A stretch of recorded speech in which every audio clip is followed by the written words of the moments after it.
وہ کوئی ڈاکٹر ہو، بادشاہ ہو، صدر وزیر ہو، سارے اعزاز ٹائٹل ہٹا کر اس پر میت کا لفظ مہر لگ جاتی ہے۔ اس میں سے کیا نکلا ہے؟ ہر چیز تو موجود ہے، اب یہ بولتا کیوں نہیں، اٹھتا کیوں نہیں، چلتا کیوں نہیں؟ اس میں سے روح نکل گئی ہے۔ روح ہمارے جسم کی اصل ہے، اسے نکال دو تو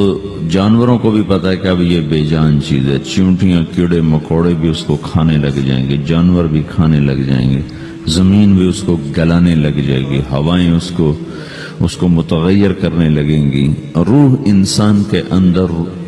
ایک چلتا ہوا زندگی کا کارواں ہے، اسے جب اللہ واپس بلاتا ہے تو اللہ یتوفی الانفس حین موتها والتی لم تمت فی منامہا۔ موت کیا چیز ہے؟ اس کے 200 جواب ہیں سائنس کی کتابوں میں، اور 200 جواب بذات خود بتا رہے ہیں کہ یہ ایک جواب بھی ٹھیک نہیں ہے، اور قرآن ایک جواب دیتا ہے اور وہی حرف آخر ہے، قل یتوفاکم ملک الموت اللہ یتوفی الانفس حین موتها۔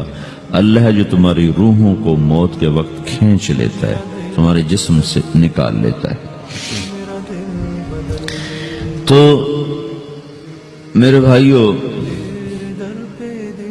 موت کے وقت انسان دو کیفیت میں ہوتا ہے۔ کچھ لوگوں کی روح ایسے نکل رہی ہوتی ہے کہ ان کے رگ رگ میں وہ پھنس رہی ہوتی ہے۔ وَلَوْ تَرَى اِذْ يَتَوَفَّى الَّذِينَ كَفَرُوا الْمَلَائِكَةُ يَضْرِبُونَ وُجُوهَهُمْ وَأَدْبَارَهُمْ۔ کاش تم دیکھ سکتے وہ منظر جب اللہ کے فرشتے نافرمانوں کی روح کو نکال رہے ہوتے ہیں تو ان کے منہ پہ بھی مارتے ہیں، ان کی کمر پر بھی مارتے ہیں۔ اور اخرجوا انفسکم اليوم، نکالو آج اپنے روحوں اور جانوں، اب تم بچ نہیں سکتے ہو۔ وہ پیچھے ہٹنا چاہتے ہیں، رب ارجعون، مجھے واپس کر دے تھوڑی دیر کے لیے، لعلی اعمل صالحا، اب میں پورا ٹھیک مسلمان بن کے چلوں گا۔ تو اس کے جواب میں ہوتا ہے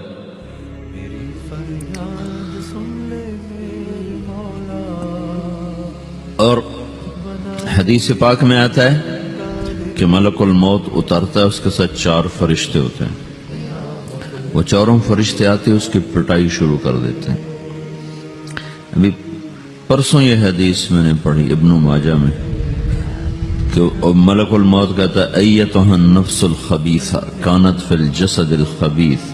اے خبیث روح جو خبیث جسم میں تھی، اخرج، باہر آؤ۔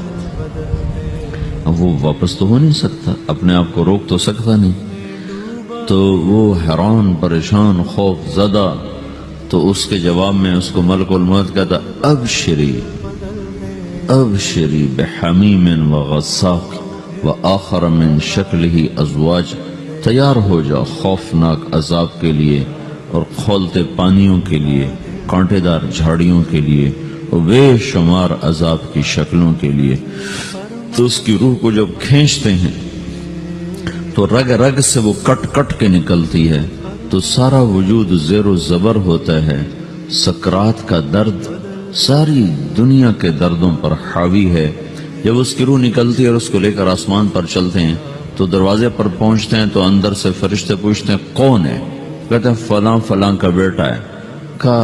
نفس خبیثہ فی الجسد الخبیث، یہ تو وہی بدماش ہے جو بدماش جسم میں تھا، یہ وہ بدبخت روح ہے جو بدبخت جسم میں تھی، اس کے لیے آسمان کے دروازے نہیں کھول سکتے، اسے واپس کر دیا جائے۔ تو آسمان کے دروازے لا تفتح لهم ابواب السماء ولا يدخلون الجنة حتى يلج الجمل في سم الخياط، کہ ان کے لیے آسمان کے دروازے نہیں کھلیں گے اور ان کے لیے جنت کے دروازے نہیں کھلیں گے، پھر یہ وہاں سے نیچے گرائے جاتے ہیں جو اللہ کا قید خانہ ہے سجین، وما ادراک ما سجین کتاب مرقوم، وہ تمہیں خبر نہیں کہ وہ کیا خوفناک قید خانہ ہے جو اللہ تعالیٰ نے بنایا ہے، اسے وہاں دھکیل دیا جاتا ہے۔ پھر قیامت تک اس کے لیے انتظار کی گھڑیاں ہیں اور عذاب کی شدت ہے۔ اور جب کوئی نیک آدمی اللہ تعالیٰ کے دربار میں جانے کا اس کا وقت آتا ہے تو اللہ تبارک و تعالیٰ فرماتے ہیں ان الذین قالوا ربنا اللہ ثم استقاموا تتنزل علیہم الملائکۃ الا تخافوا ولا تحزنوا وَأَبْشِرُوا بِالْجَنَّةِ الَّتِي كُنْتُمْ تُوعَدُونَ نَحْنُ أَوْلِيَاؤُكُمْ فِي الْحَيَاةِ الدُّنْيَا وَفِي الْآخِرَةِ وَلَكُمْ فِيهَا مَا تَشْتَهِي أَنفُسُكُمْ وَلَكُمْ فِيهَا مَا تَدَّعُونَ نُزُلٌ مِّن غَفُورٍ رَحِيمٍ۔ جب کوئی نیک مرد عورت کے جانے کا وقت آتا ہے تو اس کے لیے بھی فرشتے آتے ہیں اور آ کر اس کو خوشخبری دیتے ہیں اور آ کر اس کو تسلی دیتے ہیں کہ آپ غم نہ کریں، پیچھے والے بھی آپ کو مل جائیں گے، آپ خوف نہ کریں، آگے ساری منزلیں آپ کے لیے آسان ہیں، آپ کے لیے جنت بھی تیار ہے، رب بھی مہربان ہے۔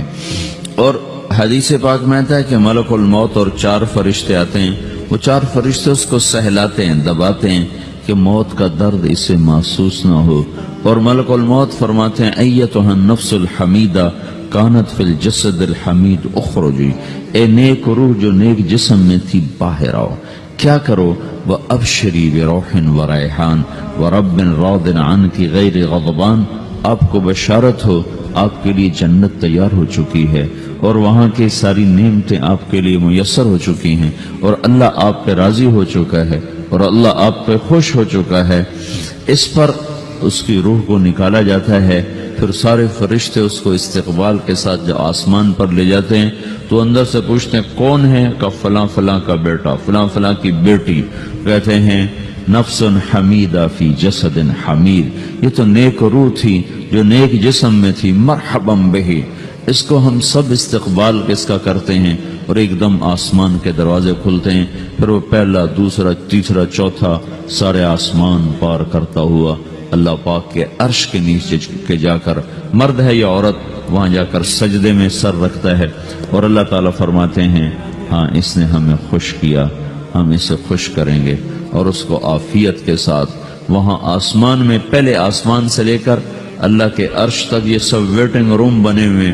جہاں اللہ اپنے اپنے درجات کے مطابق جنت والوں کو ٹھہراتا ہے، اور وہ انتظار گاہ ہے، اور وقت ختم ہو جاتا ہے، لہذا انتظار کی جو تکلیف ہے وہ بھی ختم ہو جاتی ہے۔ وقت ختم تو انتظار کا احساس ختم، اور ٹائم کے گزرنے کا احساس ختم۔ تو جیسے اصحاب کہف کو اللہ نے غار میں داخل کر کے تو غار کے اندر سے وقت کو نکال کے باہر پھینک دیا، باہر 300 سال گزرے، اندر آدھا ہی دن گزرا تھا۔ وہ جب اٹھے تو وہ 25 برس کا نوجوان 325 سال کا ہو کے نہیں اٹھا، وہ 25 سال کی عمر میں اٹھا ہے، نہ ناخن بڑا ہے، نہ مونچھیں بڑی ہیں، نہ ان کی داڑیاں لمبی ہوئی ہیں، کیونکہ تو زندہ تھے، مر نہیں گئے تھے، تو زندہ کے تو بال بھی بڑھتے ہیں، ناخن بھی بڑھتے ہیں، لیکن وہ اس طرح اٹھے کہ 300 برس گزر گئے، اور 25 برس کا نوجوان 25 سال کی عمر میں اٹھا ہے، 20 برس کا 20 برس کی عمر میں اٹھا ہے، اور وہ کہنے لگے کم لبثنا، بھائی کتنا ٹھہرے ہیں؟